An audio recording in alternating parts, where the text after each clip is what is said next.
It's the DVE Morning Show Christmas Party, brought to you by Caliente Pizza, Draft House, Bridgeville, and Dormont Appliance, the Allegheny County Holiday Laser Light Show, live to tape from the Point Park University stage. And joining us right now, two comedians who have been longtime friends of the show, and we thought it'd be great to have them on together. The one and only Paul Virzi and Joe Bartnick, ladies and gentlemen. Our favorite paisan. The two and only. Yes, that's right. How are you guys?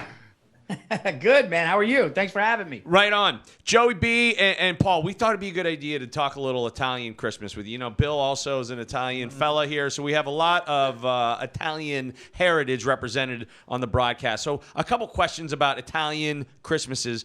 Do you think Santa could be Italian? Why or why not? He's absolutely Italian. Yeah, he's got to be. Who else has a list on everybody? See, I'll tell you, he ain't getting nothing but a lump of coal out of me. And then we got to turn your back on him. And that's it. Him and his wife wear matching outfits. I mean, yeah. Plus, an Italian can break into any house, any time of the day. I don't know if he's Italian, only because of what people leave him to eat, you know? It's like if he was Italian, there'd be an espresso, some like, if I was Santa, I would want a little Chianti, you know, a little Sambuca, leave me a little eggplant rollatini. I don't want carrots. I can't. I don't want carrots. He gets carrots, right? Well, the carrots are for the reindeer. He gets cookies and milk. Yeah, but, you know, I mean, he wouldn't be feeding an Italian wouldn't be feeding his reindeer carrots. Yeah. Come on. It would have to be wrapped in prosciutto. Yeah. Exactly. You know, you got to throw him some cheese, you know. I don't know. Plus, look at Santa. I mean, let's be honest. He's a little whiter than an Italian. He's white. Yeah. Pale skin, Irish looking. He makes a good point. All right, how would Home Alone be different if Kevin McAllister's family was Italian? Oh, Joe, you want that? I've never seen Home Alone, but I know one thing. You wouldn't be left at home if you were Italian. How have you never seen Home Alone? Yeah, you've never seen Home Alone? No, but I know one thing. No Italian mom ever leaves her kid at home. Ever. It never happened. You can't get 2 feet away from an Italian mom without her saying something. Yeah. Home Alone doesn't get made if those people are Italian. No. He would have gotten beaten the night before. Yeah, and there wouldn't just be go upstairs in the attic. There'd be belt welts all over his head. And then a cousin would definitely go check make on the him. car. Right. He wouldn't be left behind. This car's leaving in 3 minutes with you or not. Yeah. And I don't think anybody would be breaking into that house for that matter. Yes, that's the other thing. Yeah, Italians go big with the security system. Yeah. And the Italians usually are friends with the cops in the neighborhood, so it wouldn't just be looking in the window and going, everything's all right here, chief, and then walking away. I've never seen it, but isn't he like he rigs up a bunch of booby traps, right? Yeah. If he was Italian, he'd just go out and get his dad's gun. Yeah. The question should have been, how come Italians like Joe Bartnick don't see the movie Home Alone? Yeah, That's exactly why. There's not enough guns in it. First, it's a holiday season.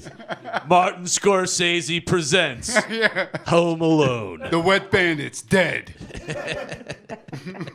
Is there? I don't think there's Italians in that movie. You know, that's my policy. No, Pesci's in it. Oh, he is. He's the cop. Well, acts like a cop at the beginning, but he's one of the robbers. How could he be in a PG movie, Joe Pesci? That doesn't make sense. Well, I mean, he tried to, he acted like he was going to kill the kid. That was like as close as they could have. It was like PG Pesci is hilarious. Like, we're going to kill that kid. Deep inside what he wanted to say. Yeah. I think this is a podcast. Virzi explaining Home Alone to Bartnick. Like, that's hilarious. I love how Joe's like, there's no Italians in there. It's like the biggest Italian ever in acting. He's like, oh, all right. I think the director of that is Christopher Columbus, too, for that matter.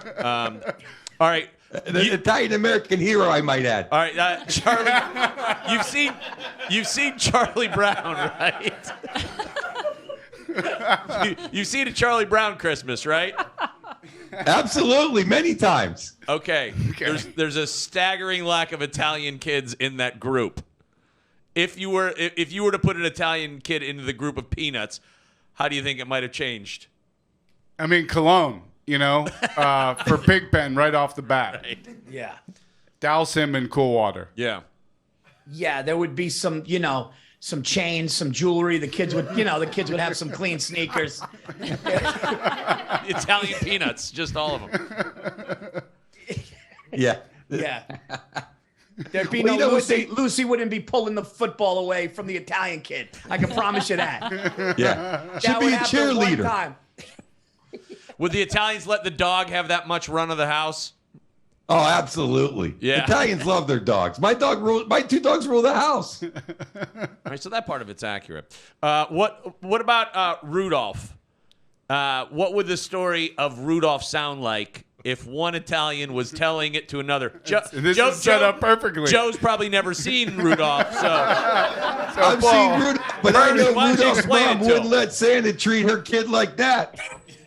Well, when Italians hear about a conflict, they just ask so many questions. So it would be like, "Hey, did you hear what happened to this Rudolph kid?" and then he would go, "No, what happened? Like this kid had a fake nose on it, popped off, and everybody started beating the kid up. He went home. It's a whole mess. We got to figure this whole thing out.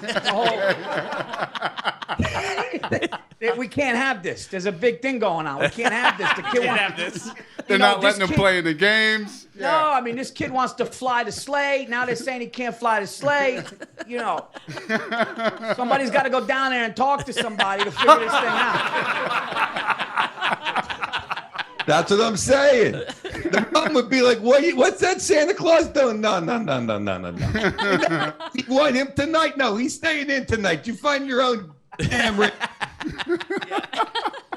Yeah, Italians always have to have. That's one thing that I'm learning too about my Italian friends is, and if you even and the mafia movies like Coppola did it. There's always a meeting about a conflict, but the meeting is always could be like something that they act as nothing, but people are getting murdered. So they'd be like, "Listen, that thing we got to go to the diner and eat." And it's just about people getting murdered. But it's always just that thing. It's just that thing. So That it would thing. be like, look, we got to clean this Rudolph thing up. We can't have Santa can't have this. This is disorganized for Santa. We got to have a meeting of the reindeers, all the families.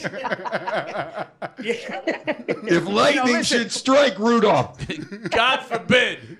Listen, if Blitzen does this one more time, he's got to go. They just take Blitzen in the backyard and put him down. What happened to him? He had to go. You know what I mean. That's all there He is, was and there's disgusted with the carrots. He was nothing that can be done. All right. How would an Italian family have reacted if Clark Griswold walked in with a ruined Christmas dinner? Oh my God, dude. Dude, there's been families. This is a real thing. I'm not even joking. I've heard of families that were devastated at funerals, Italian families that were devastated at funerals. And then right when the crying stopped, one part of the family found out which restaurant was picked, and it ruined the entire, the funeral was over. They said that it was a disgrace to who was dead. You can't have food can't go wrong under any circumstances, and Christmas is numero uno, can't be ruined. Yeah, never going back to that house, ever. Plus, there would still be 13 aunts, great aunts, grandmas, moms, sisters that would fix everything. Yeah. Right. Like a pit crew. Yeah, exactly. Yeah. It So would maybe be 8. Yeah, it would be a blemish on Clark. It would be a blemish on his record for life. They would always bring it Yeah. up and talk about it. And then he would also never be granted to host at his house again. Yeah. And they would tell it behind his back in Italian every time he walked in the room, anywhere the rest of his life. Yeah. They would say in Italian, "Oh yeah, Griswold's the guy that effed up that Christmas 17 years ago." Yeah. It broke his mother's heart, rest her soul. She was never the same. Yeah, that's what put her in the ground. But are you guys seven fishes celebrators? You do the Italian tradition of seven fishes? My family used to years ago, but it's a kind of a lost tradition. But one thing that we still do that my wife carries on is the dinner. If every holiday, Thanksgiving, because everything is half American, half Italian. We'll get a turkey, but then we got lasagna and raviolis. You have a ham, but you still got lasagna and raviolis. Yeah, fish. My wife is freaked out with fish, and she doesn't really like seafood or fish. So I'm trying to get her back into it, but we'll definitely do red sauce, meatballs, and all that stuff has to happen for Christmas. Has to. Yeah. Yeah, that's perfect. Because honestly, I don't know if I could name more than 5 fishes that you could eat. Yeah. That's a great point. That's a lot of fishes. Because Our big Christmas tradition too was my grandma would break out the Picel machine. Those like a waffle machine. We'd make them all night. It was the best. We even put the kids. We didn't like the anisette, so we'd have like 100 without the anisette. That was always the best. Right. Nobody likes the anisette. No. Nobody likes the anise. No. Well, some people do. Well, yeah, maybe a couple people.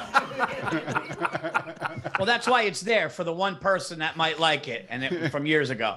But it shouldn't be there. Everybody knows who likes it as soon as they walk in the room. That guy, he likes anisette.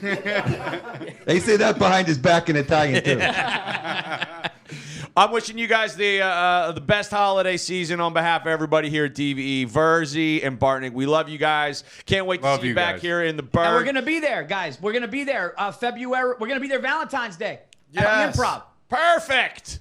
Another holiday. It's perfect. Valentine's Day at the Improv. We're going to be a great time. We're going to go to the cigar lounge after. Cannot wait to see you guys. I'm going to come hang early, too. Great. And we're going to go out. Maybe even go to a game or something. All right, perfect. And then I will be home, besides April Fool's Day, Penguin Weekend, 2 Penguin games, Bartnick at Club Cafe. Perfect. Yeah. And Joe, here's hoping you get a microphone for Christmas. I thought this thing works. Hey, guys, don't worry about it. I'm going to watch Home Alone with them this year.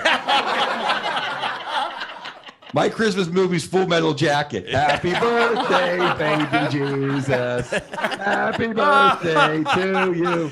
Paul Virzi, Joe Bartnick, ladies and gentlemen. That's great. Bye, guys. Love you guys. Merry Christmas. We'll see you. Fellas. DVE. Thanks, guys.